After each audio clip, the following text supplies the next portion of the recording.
다음은 울산시장 선거 부정 개입 사건. 이 첫 재판이 1년 4개월 만에 열렸습니다. 어떤 사건이 기소가 돼가지고 첫 재판이 1년 4개월 만에 열린다는 것은 사법부에 있는 이 판사들도 너무 이례적이다. 그런 일은 없었다. 우리 사법소상에 그런 상황 아닙니까? 선거법은 1년 이내에 재판을 해서 종결을 해서 네. 재선거를 하거나 그렇게 돼 있는 거죠. 네. 그래서 이제 돼 있는데 이번 사건은 이 사건으로 그 결과가 어떻게 되든 간에 이 나라 법치가 무너져 있다는 것을 전 국민한테 선포한 겁니다. 그렇습니다. 그게 우선 1년 4개월을 끌었다는 것, 또 이분이 어떤 결과가 나오더라도 임기를 다 채운다는 것. 뭉개버린 거죠. 법치의 기둥뿌리를 빼서 뭉개버린 거예요. 뭉개버린 사건이죠. 그러니까 뭐 선거를 잘했느냐 못했느냐를 떠나서 대법원이고 뭐 법관이고 뭐 이런 거 너나 할 것 없이 이 사안 자체는 1년 4개월인가 1년 6개월을 끌었다는 것 자체가 법치가 무너진 거고요. 근데 그거를 무너뜨린 사람이 김밀이라는 판사인데, 김밀이 판사. 예. 김밀이라는 판사가 계속 미룬 거예요. 그래서 어제 재판하면서 재판장이 이렇게 준비도 안 돼 있었는데 1년 4개월을 미뤘지만 그런 얘기를 한 정도로 미룬 거예요. 이제 그러시고 이제 재판을 하지 않을 수 없는 상황이 오니까 병가를 냈다 그런 얘기예요. 병가를. 그러니까 병가를 내면 대법원장이 허가를 해야 되는 모양입니다. 그러면 대법원장이 이건 재판하고 가라 이렇게 해야 되는데 병가를 또 내줬다 그런 얘기예요. 그러니까 이 사보타주라고 할까 살라미라고 내가 얘기해 그 저 소세지 조금씩 먹는 거 있습니다. 살라미 조금씩 잘라서 그 살라미 지연 전수를 한 거죠. 그걸 할 때 김밀희 판사가 요청하고 대법원장이 허락한 거예요. 그런데 김명수 대법원장과 김밀희 판사는 우리 법 연구회야. 예. 그러니까 이게 지금 정치가 법치가 엿가락처럼 휘는 사건이란 말이에요. 예. 시기만 늘어진 것이 아니라 이거를 그 3개월 동안 또 그 지연시키는 살라미 전술에 대법원까지 개입해가지고 한통속이 된 거예요. 이렇게 하면서 대법원장이 그 각 부장판사들한테 재판을 공정하게 해라. 그리고 빨리빨리 진행해라. 뭐 영이 쓰겠습니까? 이런 거, 이런 재판, 이런 대법원장, 거짓말 대법원장 아닙니까? 예? 그렇죠. 이런 대법원장이 명수 아닙니까? 사조직으로 대법을 짜는 그런 나라가 어디 있습니까? 이게 지금 어디 난 세계 어디에 있는지 후진국에 이런 게 있는지 모르겠습니다만은 한 서클 한 사조직을 가지고 중요한 요직에다 사람을 배치하고 그걸로 선거의 결과를 결정할 뿐만 아니라 선거의 시기를 결정하는 이게 지금 사법부가 반 이상 무너진 거 아니에요? 예. 지금 나는 그렇게 생각합니다. 이거는 국정농단이 아니라 민주주의 농단이라고 생각하죠. 민주주의 기둥뿌리를 지금 뽑아버린 것이에요. 예, 김명수가. 그리고 이제 제 의심입니다. 제 의심이에요. 완전히 죽어버린 겁니다. 어제 맹탕인 대통령 기자회견 날짜를 청와대가 잡았지 않았겠습니까? 네, 그렇겠죠. 당연히 지금 울산 선거가 선거길이 어제라는 게 잡혀 있을 거 아닙니까? 네. 말하자면 언론에 물타기 같은 거 한 거 아닌가 하는 그런 생각이 들어요. 그렇지 않겠습니까? 그러니까 아무 내용도 없는 기자회견을 저렇게 했고 그날 울산 선거가 진행이 됐다 이겁니다. 울산 선거는 이거는 국정농단이죠. 사법농단의 아주 대표적인 겁니다. 사법농단은 사법부 내의 문제이지만 이건 국정농단 아니에요. 청와대가 8개 부처인가 뭐 7개 부처가 다 그렇죠. 개입해서 예. 망라해서 대통령의 친구를 당선시키기 위해서 후보에 개입하고 선거에 개입한 사건이죠. 이거는 당연히 대통령이 가서 재판받는 거나 똑같은 거예요.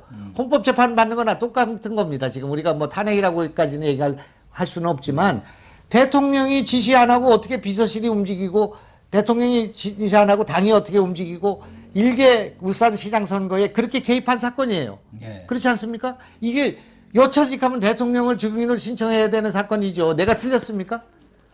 그런 말이죠. 사실은 여기에 몸통은 문재인 대통령이라고 봐야죠. 대통령이 지시가 없이 어떻게 청와대 8개 부서가 참여를 하고 비서실장이다, 수석이다, 비서관이다, 행정관까지 총 동원이 되겠습니까? 30년 지기 송철호 당선이 자기의 가장 참 큰 꿈이라고 하고 희망사항이라고 그러는데 그 밑에 사람들이 가만히 있겠습니까? 형님 동생 하는 일한 사람이지 않습니까? 그러니까 이제 제가 볼 때는 이게 너도 알고 나도 알고 우리 모두가 아는 사안이단 말이에요. 이 재판이.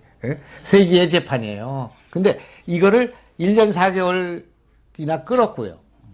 이걸 하기 위해서 법원 내 행정 이런 것들이 얼마나 왜곡됐고 이것뿐만 아니라 이제 많이 있겠습니다만은 이게 이걸로 끝나지가 않는 사건이다 이거예요. 왜냐하면은 과거에 이거보다 별거 아닌 사건들을 가지고서도 얼마나 많은 재판을 해가지고 전직 대통령한테 2년, 3년, 5년 이렇게 때리고 20몇 년을 때려가지고 감옥에 지금 쳐놓고 있는 상황이잖아요. 네. 근데 이번 이 정권은 지금 권력을 내놓기도 전에 이 사건에 휘말린 거죠.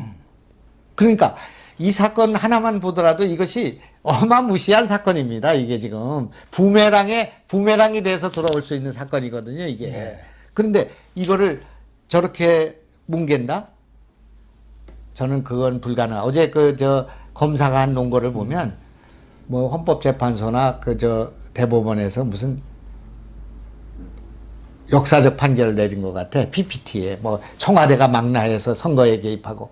우리 선거에 개입하는 건 국정문란입니다. 이거는 민주주의 국가에서 선거가 왜곡된다는 건 국정문란 아닙니까? 그렇죠. 경찰이 개입하고 그런 사람이 또 국회의원 돼 있고 그렇지 않습니까? 한두 가지가 연걸리듯이 한 거죠. 이 사건이 모든 게 들어있는 이런 그 종합판인데 그래서 이거는 제가 생각할 때는 이 재판이 진행되고 사안이 나올 때마다 그리고 거기 뭐 15명인가가 다 이렇게 가서 앉아 있었지 않습니까? 거기는 벌써 전직이 된 사람도 있고 기소된 15명이 청와대 첫 비서도 재판이고 있고 그러니까 전원 다 나왔죠. 검찰에서 명확히 이 사건에 대해서 성격을 규정했죠. 울산 선거 개입 사건은 부정선거의 종합판이다. 그 세 가지를 딱 얘기를 해줬죠. 송철우 시장의 공약을 설계를 해줬고 또 당내 경쟁자를 제거를 해줬고 그 다음에 세 번째는 야당 후보를 음해하기 위한 하명수사, 표적수사를 했다. 이 세 부분에 대해서 아주 PPT를 통해서 명확하니 거기에 대한 증거와 자료를 제시하면서 이 기소된 15명의 범죄 행위들 이것을 낱낱이 얘기를 했는데 이 말씀하신 대로 청와대가 총동원돼서 문재인 30년직인 송철우 씨를 당선을 시킨 종합부정선거인데 당선 이후가 지금 문제가 된 것 아니겠습니까? 더 문제가 된 것은 이 사건 자체를 봉쇄하려다 보니까 사법부가 총동원돼 가지고 아까 김미리 부장판사 얘기를 했습니다마는 김미리 부장판사가 그 송철호고 무슨 좋은 일이 있어가지고 자기가 모든 것을 그렇게 틀어 막으려고 했겠습니까? 김명수 대법원장이 김미리한테 울산 선거 부정사건 또 뭐 유재수 감찰 무마 사건 거기다가 최강욱 사건 등 권력비리 사건만 전부 맡겨놓고 그걸 그냥 유야무야 뭉개고 있었던 것이고 또 하나는 윤석열 전 총장이 검찰총장으로서 울산 사건을 수사를 하니까 그걸 막기 위해서 윤석열 쫓아내기가 벌어진 거 아닙니까 결과적으로. 그리고 수사팀도 다 해체해버리고 인사학살을 통해서 뿌리가 여기 있죠. 여기 있는 거예요. 뿌리가. 그래서 있고, 윤석열이가 대권 후보로까지 결과적으로 이렇게 부상이 된 겁니다. 여기에 있고 월성 원전에 있고 예. 라임 그거에 있고 또 이제 앞으로 김해공항에 있고 사대강에 있고 계속 있죠. 그리고 서울시 특혜 그거 있고 다 있죠. 그게 이제 있는데 검찰 어제 그 논고를 하는데 1년 6개월 걸린 거 아니겠습니까? 예. 그 한 송이 국가꽃을 피우기 위해서 그 검찰이 그걸 PPT를 하기 위해서 1년 6개월을 기다리는 나라예요. 예? 문 앞에서. 그렇게 해서 저게 이제 진행이 되는데요. 제가 이제 정권이 넘어가는 거를 뭐 대여섯 번 봤는데 정치 오래 하다 보니까 근데 이제 참 정치 보복이 없어야 됩니다. 그래서 이제 제가 언제 한 1년 전에 우리가 정권이 바뀌더라도 이제 다시 또 정치 보복을 해서 전직 대통령이 불행해지는 일을 하지 말아야 된다. 그랬더니 댓글에 뭐라고 달렸냐면 문재인만 빼고요. 그렇게 원한이 생겨 있어요. 자기들이 한 일이 있잖아요. 직권남용으로 얼마나 많은 사람들, 얼마나 많은 사령관이 지금 보면 억울하게 죽은 거 아닙니까? 자살한 거 그렇죠. 말이에요. 김기수인가요? 이재수. 이재수인가? 그분. 그 다음에 그분의 그 인생은 뭐야, 그럼? 적폐청산이라는 과정에서 그게 죽었단 말이에요. 전 안기부장들 줄줄이 가서 구속되고, 대법원장 구속되고, 그리고 얼마나 많은 공무원들이 다쳤고, 수십 명인지 수백 명인지가 그렇게 됐단 말이에요. 사화라고, 사화. 예? 근데 이렇게 해놓고 자기는 이제 이 정권 끝나면 아무것도 없을 거라고? 월성의 말씀이죠. 그렇게 되지 않으니까 제가 그런 말을 했을 때 거기다 댓글에 문재인 정권 하나는 좀 이제 처벌하고 나서 해야 된다. 그런 얘기를 하는 국민의 정서가 있다는 거를 이 사람들이 알아야 된다. 그런 얘기. 예? 그 다음에, 제가 이제 문재인 대통령은 지금 기차를 타고 종착역으로 가고 있다. 1년밖에 안 남았으니까 종착역 저 가는데 양산으로 가고 있다. 그렇게 썼더니 누가 그 기차가 양산으로 갈지 청송으로 갈지 알 수가 없대. 이런 악담들을 하고 있습니다, 지금. 그러니까 지금 이 문제는 여기서 끊어야지. 만약에 이 재판을 또 엉터리로 해가지고 이렇게 되면은 나중에 뭐가 되느냐. 특검이 또 기다리고 있다. 그런 얘기입니다. 정권이 바뀌고 나면. 예? 근데 이 울산 사건은 현재 이 재판 속도로 봐서 아무리 빨라도 이 정권 끝나기 전에는 끝날 수가 없는 그런 사건 아니겠습니까? 대법원까지를 염두에 둔다면은. 그게 불행한 일입니다. 예. 결과적으로 보면은 지금 이번 울산 사건에 대한 재판이 시작됐는데 그 공소장만 해도 대통령이라는 이름이 35번이 들어가 있습니다. 지난번에 월성 때도 최재형 감사원장이 그게 대통령이라는 말을 2번을 탁 넣어놓은 거예요. 나중에 임기가 끝난 뒤에는 반드시 이 처벌이라든가 수사의 대상이 돼서 사법적 판단을 받아야 한다는 그런 의지가 담겨 있다고 봐야 하거든요. 그렇기 때문에 문재인 대통령은 그런 사태를 어떻게든 좀 막아보자 해갖고 김호수를 지금 검찰총장 후보자로 내정을 했지 않겠습니까? 박상기, 조국, 추미애하고 공조한 거죠. 그렇죠. 공조해서 오늘날 이 사태를 만든 거죠. 그리고 대통령이 어제 뭐라고 말씀하셨냐면 검찰이 지금 청와대를 무서워하지 않습니다. 그렇게 청와대 권력을 전혀 무서워하지 않는다고 그러죠. 청와대를 무서워하게 하려고 얼마나 노력을 했습니까? 예. 지금 검찰이 청와대를 무서워하지 않는 공은 윤석열한테 있는 거죠. 예. 윤석열이 외로움을 견디고 수사권 박탈되고 인사권 박탈되고 법무장관한테 그렇게 모욕을 당하고 그렇게 검찰성을 또 여사고 검찰개혁을 외치는 그런 상황 속에서 꼿꼿이 버틴 거죠. 그래서 검찰들이 청와대를 무서워하지 않게 된 거죠. 그렇지 않습니까? 예. 근데 대통령이 언제 청와대 무서워하지 말라고 검찰한테 지시해서 무서워하지 않게 된 겁니까?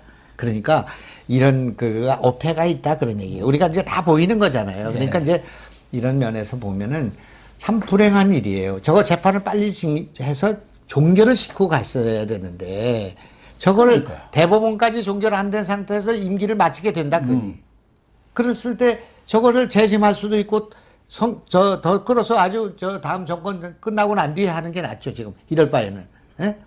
지금 다음 정권에 가면은 제가 볼 때는 뭐 야당으로 정권이 교체되면 뭐 말할 것도 없고 여당 자기들이 정권을 재창출해도 이 문제에 대해서는 다음 대통령이 누가 되든 특검이든 재수사든 통해서 이 사안의 진실을 밝히려고 할 수밖에 없을 것입니다. 그러면. 그렇지 않으면 국민들이 그 대통령을 지지를 하겠습니까? 그래서 김호수를 지금 아무리 검찰총장을 임명을 해갖고 자기 퇴임 후까지 1년 더 하게 한다 하더라도 이 울산 사건 이거 재판도 안 끝났어요. 거기다가 월성 사건 있죠? 말씀하신 대로 옵티머스 라임 이거 다 수사해야 합니다. 그러니까 문재인 대통령은 지금 시한폭탄을 안고 있는 거예요. 네. 본인이 다 털어놓고 수사 제대로 해서 밝힐 것은 밝히고 책임을 질 사람은 지고 이렇게 만들었어야 하는 거 아닌가요? 네, 제가 뭐 좀 다른 얘기지만 가덕도에 가면 뭐 가슴이 떨린다고 그랬습니까? 예, 그렇죠. 그 말 한마디만 해도 이게 명백한 선거법 위반이죠. 지금 가슴이 떨리실 거예요, 지금. 진짜 떨릴 겁니다. 네? 가슴 그 말은 역사에 남을 만한 말이에요. 대통령은 가슴이 떨리고 나는 가슴이 무너졌습니다. 가슴이 뛴다고 그랬어요. 가슴 뛴다. 예. 뛴다. 좋아서 가덕도 이 가덕- 특별법원 만들고 신공항 그나마, 만드니까 좋아가지고. 대통령은 늘 가덕도의 그 바다에 가면은 가슴이 뛰시겠죠. 그러나 우리나라 민주주의가 무너지고 이 나라 정치가 무너지고 우리나라의 이것이 다 무너진 사건이죠. 그게 예? 전 국민들 가운데서 부산 시민들도 동의를 안 했어. 그걸 그렇게 하려면 그동안 해왔잖아요. 프랑스의 무슨 세계적인 기관을 데려다가 수억을 주고 그 연구를 시켜가지고 김해공항을 확장하는 걸로 결정했잖아요. 가덕도의 안전성에 문제가 있다고 했잖아요. 그럼 그걸 하루아침에 없애버렸는데 보궐선거 때문에 그걸 어떻게 해서 그걸 무너뜨리게 했는가를 조사해야 되죠. 그렇죠? 그러니까 이런 일들이 지금 여기까지 벌여놓은 일이 지금 나와 있는 건 빙산의 일각이다 그런 얘기예요. 그러나 이제 앞으로 이제 벌어질 일이 많기 때문에 이 대통령께서 자세를 바꾸고 1년 동안 그것을 상당한 정도를 정리를 하고 가셔야 되는데 지금 하시는 일은 전혀 엇박자를 내고 있다 그런 얘기예요. 그러니까 지금 이런 말씀을 저놈들이 이제 우리 반대하는 놈들이 나가서 막 그게 무슨 증오의 언어를 뱉어내고 있구나 그렇게 생각하시면 안 되고 지금밖에는 시간이 없다 그런 얘기. 시간이 없어요. 이게 지금 대통령을 위해서 지금 우리가 드리는 말씀이지 저는 솔직히 그렇습니다. 예? 또 우리가 또 이렇게 불행한 대통령 만들고 그런 게 꼭 좋은 건 아니라고 생각해요. 그렇지만 지금 저 태도를 보면 국민들이 저는 감정을 누기기가 어렵지 않겠나 그런 생각이 들죠. 특히 사법부도 아까도 여러 차례 말씀을 하셨습니다만은 이 김명수 사법부가 들어서면서 이 정치적 사건, 특히 권력비리 사건이라든가 또 여권 인사들이 관련된 특히 정치적 비중이 있는 인물들이 관련된 사건에 대해서는 누가 보더라도 편파적인 그런 판결을 지금 내리고 있지 않습니까? 예를 들면 1심이라든가 2심, 이 하급심에서는 그런대로 많은 그 양심적인 법관들이 버티고 있어요. 그런데 대법원만 가면은 거기는 우리법 연구회, 민변, 국제인권법 연구회 이런 사람들이 대법원 대다수를 지금 점하고 있기 때문에 거기서 결정해보면 끝이지 않습니까? 그러니까 이재명 뭐 그런 사람들이 최고의 금자탑이 이재명 대법원 판결입니다. 저 성남시장 은수미도 있지 않습니까? 7대5로 판결이 김경수도 지금 어떻게 내릴지 몰라요. 다들 김경수도 무죄 받을 거 아니야? 이렇게 지금 생각하고 있단 말이에요. 그렇기 때문에 이런 울산 사건이라든가 앞으로 뭐 월성은 어떻게 될지 모르겠습니다만은 정말 지금 김명수 퇴진을 요구하는 그런 시위가 매일 벌어지고 있습니다. 1인 시위도 매일 있고 뭐 본인이 거짓말을 한 거, 거짓말 대법원장으로서 권위와 명예가 실추된 것은 말할 것도 없고 우리 사법부를 권력의 시녀, 하수인으로 만든 책임만을 따지더라도 당장이라도 물러나야 합니다. 예. 지금 제가 대법원 판사 출신을 만났습니다. 지난주에. 물어봤습니다. 지금 그 안에 구조를 잘 모르니까요. 이번에 그렇게 신문을 보니까 무슨 42% 중요 요직의 42%를 우리법연구회나 이런 분들을 포진시켜서 재판받으러 가는 사람들이 자기 재판장이 우리법연구회인가 아닌가를 보고 로펌, 거기에 가까운 로펌으로 찾아간다는 거예요. 예, 어? 그런다는 무슨 거예요. 아시죠? 무슨 예. 로펌인지 아시잖아요? 그 이제 그렇게 그러면 그거는 사법부의 정의가 무너진 거죠. 그런데 그런데 요 대못을 뽑는데 얼마나 걸리겠습니까? 이 폐해가 얼마나 가겠습니까? 정권 바뀐다고 해서 금방 바뀌는 게 아니지 않습니까? 어떻게 임기가 있고 이런 사람들은 또 판사들은 함부로 쫓아내지도 못해요. 40년 걸린다는 겁니다. 40년. 나라의 사법정의가 40년 후퇴한 일을 누가 책임질 거냐 그런 얘기예요. 응? 이것이 대법원장을 그렇게 해놓고 그 대법원장이 그런 사람들을 제청하고 그렇게 해가지고 헌재를 그렇게 만들어 놓고 선관위를 그렇게 만들어 놓고 민주주의가 최대로 후퇴했다 그런 얘기예요. 지금 법치가 무너지고 국회가 일방통행식으로 막가파로 지금 가고 있고 그리고 청와대와 이런 부분들이 전부 문바들의 그 문자 폭탄이 날아다니고 이런 나라를 만들었다 그런 얘기죠. 그러니까 이런 거를 보면은 이 폐해가 앞으로 40년 간다 그런 얘기죠. 그러니까 정권 교체해봤자 지금 일부 개선될 뿐이지 근본적인 이 문제를 치유하는 데는 오랜 시간이 걸리게 된다 그런 얘기예요. 그러니까 문재인 대통령이 5년간 집권을 하면서 나라의 근간을 원천적으로 무너뜨려 버렸다. 뭐 사법부 같은 데가 법치의 제의 보루라는데 보루가 다 망가져 버린 그런 상황 아니겠습니까? 이런 부분이 참 정상화되려면은 정권이 교체가 된다고 하더라도 쉽지 않은 그런 과제가 되지 않겠습니까? 각 곳에 대못을 쳐놨단 말이에요. 그 대못을 뽑기가 쉽지가 않은 그런 상황으로 지금 문재인 대통령이 모든 곳에 그렇게 지금 나름대로 이 방어벽을 치고 있는데, 그러나 우리 또 거센 민심 이 앞에는 아무리 대못을 쳐놔도 소용이 없습니다. 지금 무너질 때는 또 일거에 무너지는 수가 댐이 있거든요. 무너지는데 지금 걸레로 막고 있죠. 예. 걸레는 도저히 막을 수 없는 상황이 오죠. 우리 국민들은 그걸 꿰뚫어 보는 지혜가 있고 용기가 있는 국민들 그러니. 아닙니까? 절대 여기에 굴복할 사람들이 아니죠. 우선 그런 이념과 세대의 경험으로부터 벗어난 20, 30대들이 상식의 반란을 시작했죠, 이번에. 거기는 뭐, 우리들이 가지고 있는 그런 과거의 전통적인 비민주 내지는 개혁, 반개혁 이런 식의 이념적 잣대나 이런 것이 없는 거죠. 옳은 것은 옳고 그런 것은 그런 거죠. 공정하지 않은 것들은 받아들이지 않죠. 그런 상식의 반란군들이 이미 그 진군을 시작했죠.